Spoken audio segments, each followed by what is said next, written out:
E se você sofresse uma grande perda e acabasse conhecendo alguém que arranjou uma solução para diminuir a dor dessa situação?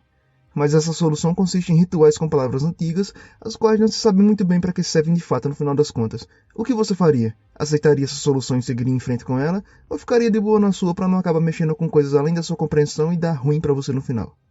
Bem, essa é uma das ideias que fundamentam Hereditário, um filme considerado por muitos o melhor filme de terror de 2018. Annie acabou de perder sua mãe.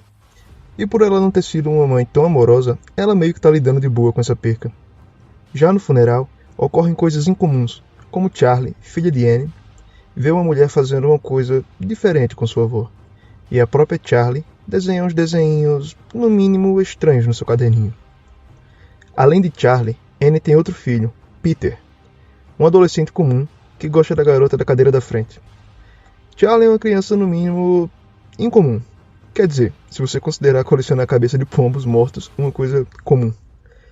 Ao que parece, com a morte da mãe, Annie e a família se mudam para a casa que era da sua mãe, ou pelo menos uma casa que sua mãe já esteve. Do cemitério ligam e Peter dá o celular para seu pai, que escuta que tem algo um pouco errado com a cova da sogra. Porém, ele resolve não dizer nada para o resto da família. Annie, com esse sentimento de não estar lidando da forma que acha que deveria com a morte da mãe, resolve ir a um grupo de apoio. Lá descobrimos que sua mãe não era um doce com ela, e que seu irmão se matou dizendo que sua mãe queria colocar alguma coisa ruim nele. Algo bem suspeito, diga-se de passagem. Se eu tivesse uma mãe assim, já ficaria de olho aberto, hein? Charlie vê um tipo de ritual perto de sua casa, mas sua mãe só a repreende e leva ela de volta para casa. Se liga nesse poste. Ele é brabo, mais pra frente na história, se liga que ele tá também com o mesmo símbolo do colar lá da avó morta, hein? Beleza. Tem uma festa que Peter, como adolescente, quer ir muito, e sua mãe só deixa ele ir se ele levar a irmã. Ele topa e leva ela consigo. Lá, quando ele vai fumar uns negocinhos no quarto e tal, Charlie come um bolo com nós. O problema é que ela é alérgica, e assim ela começa a sufocar. Peter acelera o carro para tentar salvar a sua irmã, porém ele não contava que no meio do caminho ia ter um animal morto, no qual ele desvia para não bater, porém sua irmã estava com a cabeça para fora na busca de tentar respirar melhor e aí com isso ela acaba batendo com a cabeça no poste. Sim, aquele mesmo. Peter, traumatizado com o que ocorreu, volta para casa em choque. Pela manhã, quando sua mãe vai sair do carro, ela percebe o que aconteceu. E aí é uma das partes desesperadoras do filme, tipo, de acompanhar a Annie lidando com tudo aquilo. Uma atuação muito boa, vale salientar, hein? Bem, é durante esse período de luto da família que uma mulher, um tanto quanto suspeita, aparece para Annie. Ela diz que sofreu uma perda e quando a Annie quiser alguém para poder desabafar e tal, pode procurar ela.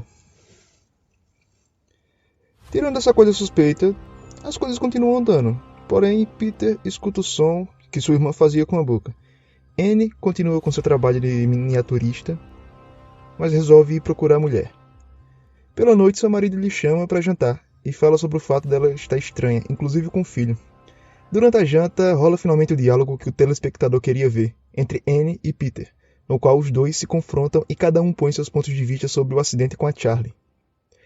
Annie reencontra por acaso, bem, entre aspas, o por acaso, porque é bem suspeito, sua nova amiga. E ela diz a Annie que tem uma coisa muito boa e muito importante para lhe dizer, que vai ser muito animadora a respeito da morte de sua filha. Então, ela acaba levando Annie para sua casa e mostra o que, segundo ela, foi uma forma que ela aprendeu com um médium a se comunicar com o espírito dos mortos. E o que mais chama a atenção é que o corpo realmente mexe, assustando Annie. Depois é a vez de uma lousa, onde o giz escreve só. Annie volta para casa muito abalada com o que acabou de presenciar e também escuta no carro o som que sua filha fazia com a boca, assim como Peter, seu outro filho, escutou anteriormente. Durante a noite, ela acorda e vê formigas, das mesmas que estavam na cabeça de sua filha quando ela ficou decepada pelo poste na beira da estrada. Ao seguir as formigas, ela as vê envolver a cabeça de Peter. Como uma alucinação, ela acorda e começa a falar com o filho, e nessa conversa ela diz que não queria ter ele, que tentou abortar, mas ele acabou nascendo da mesma forma. Então ela começa a pegar fogo e percebe que só estava sonhando. Ela resolve reunir o filho e o esposo para mostrar que está conseguindo falar com a Charlie, da forma que aprendeu com sua amiga. Peter percebe que realmente alguma coisa está diferente na sala. Seu marido tenta parar tudo, mas Anne insiste para se deixar e que assim a Charlie consiga se comunicar. Até que Charlie possui o corpo de Anne e começa a falar por ela, assustando Peter, que fica muito abalado com a situação. Quando Anne volta do transe, ela não lembra de nada. A partir daí, as coisas ficam mais estranhas, hein? Peter começa a ver coisas bem comuns e a presença de Charlie parece ser cada vez mais forte. Anne resolve dar um basta nesse lance de paranormalidade e resolve queimar o caderno de Charlie, que ela estava usando como uma ligação entre as duas para poder se comunicar com ela. Porém, ao queimar o caderno, ela percebe que também está pegando fogo simultaneamente, como se ela e o caderno estivessem ligados. Ela aborta a ideia de queimar o caderno e vai procurar sua amiga que começou todo esse rolê de invocação espírita, porém ela não mais a encontra. Já Peter vê ela gritando do outro lado da rua. Já em casa, Anne resolve investigar as coisas da mãe. Dentro dos livros da mãe, ela descobre a história de um tal demônio Paimon, marcado em destaque. E já no álbum de fotografias, ela percebe que sua amiga conhecia sua mãe, e até faziam parte de alguma coisa juntas, pois usavam o mesmo símbolo nos colares e tinham fotos juntos em reuniões. Peter está atordoado vendo coisas estranhas. Já na internet, o pai dele vê que, de fato, a sogra foi retirada do túmulo. Sentindo um cheiro ruim, Anne resolve ir dar uma olhadinha no sótão. Ao abrir, percebe que o lugar está cheio de moscas, já dentro do sótão. Ela percebe que tem um corpo jogado lá. Na escola, Peter não está nada bem. E no sótão, sua mãe percebe que o corpo que lá está não possui cabeça. Voltando para a escola, parecendo possuído e com uma cara péssima, Peter levanta a cabeça e todos olham para ele assustado. Até que do nada, ele começa a bater violentamente sua cabeça na mesa. Sim, meus queridos, essa é uma das cenas mais famosas desse filme. Depois disso, seu pai vai pegá-la na escola e ao chegar em casa, Anne está ansiosa para lhe dizer o que descobriu, tanto sobre a mulher, que se dizia amiga e lhe fez fazer um ritual de invocação com palavras que Anne desconhecia o real significado, e também ao fato dessa mulher conhecer sua mãe antes mesmo de conhecer Anne, e que além disso, essa mulher e sua mãe faziam parte de algo juntas.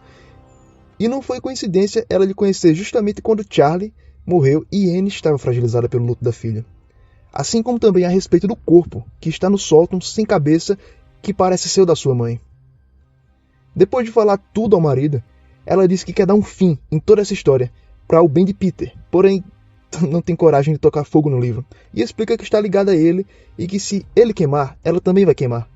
Seu marido escuta tudo aquilo, a julgando como uma louca, ou coisa do tipo, chegando até lhe acusar de ter desenterrado sua mãe e a ter colocado no sótão, não acreditando em nada da história de rituais e paranormalidade que Anne lhe conta.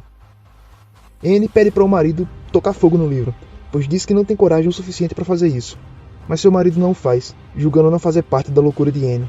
Até que ela, no ímpeto da situação, pega o livro e sem pensar, antes que se arrependa e o medo lhe faça parar, ela joga o livro no fogo, aceitando seu fim e que queimará junto com ele. Porém, o inesperado acontece. E quem queima é seu marido, e não ela. E quando seu marido morre, algo ruim acontece. Aquela luz estranha que Peter viu na escola parece ter possuído Anne agora. Ao acordar, Peter percebe que está em casa e vai atrás de seus pais. Quando ele chega na sala, onde tem a lareira, percebe o corpo do pai, carbonizado no chão. Sua mãe está no teto, e olha que é de uma forma nada confiável, porém ele não percebe de início.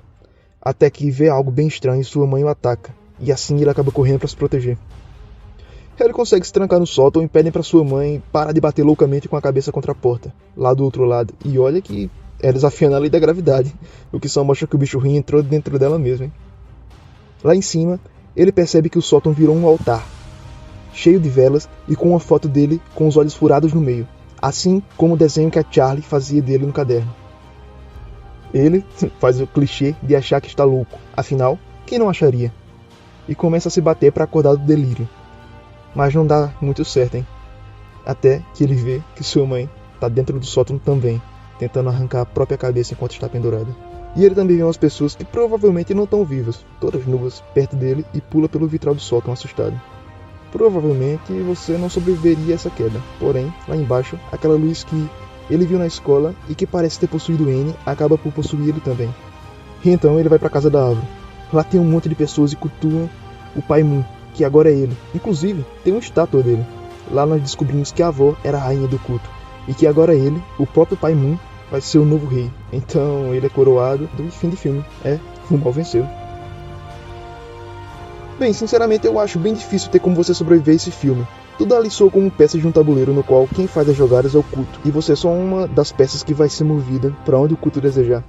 É só você ver pelo fato que a Annie tentou abortar o Peter. Ela nos revela isso quando tá tendo aquele sonho, mas o culto deu um jeito dela não conseguir.